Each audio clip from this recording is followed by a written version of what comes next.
আসছে পরের খবরে। খোদ তৃণমূল বিধায়কের শ্বশুর বাড়িতেই চলছে হুকিং। বাড়িতে বিদ্যুৎ থাকা সত্ত্বেও রাস্তার বিদ্যুতের লাইন থেকে হুকিং এর অভিযোগ। পূর্ব বর্ধমানের খণ্ডঘোষে তৃণমূল বিধায়ক নবীন চন্দ্র বাগের শ্বশুর বাড়িতেই হুকিং।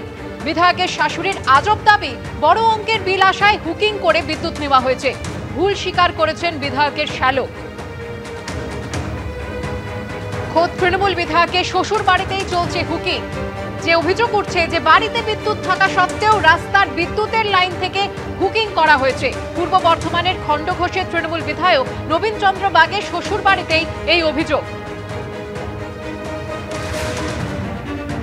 আমরা দাঁড়িয়ে আছি খণ্ডঘোষের তাঁতিপাড়াতে, এবং এই তাঁতিপাড়াতে এই যে বাড়ি দেখা যাচ্ছে, এই বাড়ি হচ্ছে খণ্ডঘোষের তৃণমূল বিধায়ক নবীন চন্দ্র বাগের শ্বশুর বাড়ি।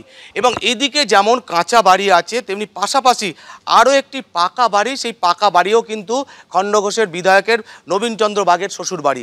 এবং দেখা যাচ্ছে যে বিদ্যুতের যে লাইন, বৈধ একটি বিদ্যুতের লাইন আছে, তা সত্ত্বেও খণ্ডঘোষের তৃণমূল বিধায়কের যে শ্বশুরবাড়ি, সেই শ্বশুরবাড়িতে দেখা যাচ্ছে হুকিং করে বিদ্যুতের কানেকশান নেওয়া হয়েছে। আমি দেবব্রতকে সেইটাই দেখাতে বলবো, কীরকমভাবে বিদ্যুৎ সংযোগকে ওখান থেকে হুকিং করে বিদ্যুৎ সংযোগ নেওয়া হয়েছে বাড়িতে। শুধু এই বাড়িতেই নয়, পাশাপাশি প্যারালালি আরেকটি যে বাড়ি আছে শ্বশুরবাড়ি, যেটা দোতলা বাড়ি, সেই বাড়িতেও কিন্তু হুকিং করে কিন্তু বিদ্যুতের লাইন নেওয়া হয়েছে।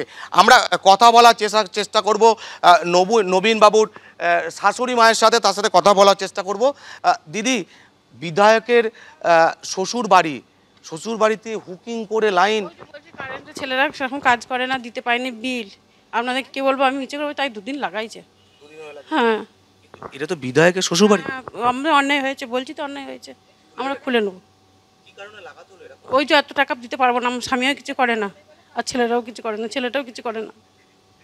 একদম স্বভাবতই যেটা নবীন বাবুর শাশুড়ি মা তিনি যেটা দাবি করছেন, যে বিদ্যুতের বিল বেশি থাকার জন্য সেই বিদ্যুতের বিল তারা মেটাতে পারেনি, এবং তার জন্যই কিন্তু এরকম হুকিং করা লাইন তাদের করতে বাধ্য হয়েছেন। কিন্তু খুব তাড়াতাড়ি, অর্থাৎ আজকের মধ্যেই কিন্তু এই কাজ, যেটা অন্যায় বলে তিনি মেনে নিচ্ছেন, সেই বিদ্যুৎ সংযোগ, অর্থাৎ অবৈধ বিদ্যুৎ সংযোগ তারা খুলে নেবেন। ক্যামেরায় দেবব্রতর সাথে কমল কৃষ্ণ দে, এবিপি আনন্দ, খণ্ডঘোষ, পূর্ব বর্ধমান। কেউ যদি অন্যায় কাজ করে তার বিরুদ্ধে আইনানুগ ব্যবস্থা নেওয়া উচিত, এবং যত তাড়াতাড়ি সম্ভব সে ব্যবস্থা নেওয়া হোক, আমরাও এ দাবি রাখি।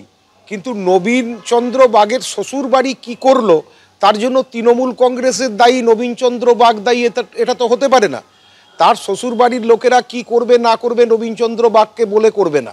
যদি কেউ অন্যায় করে থাকে তার বিরুদ্ধে সরকারি যে আইন আছে সেই আইন মাফিক ব্যবস্থা গ্রহণ করা হোক,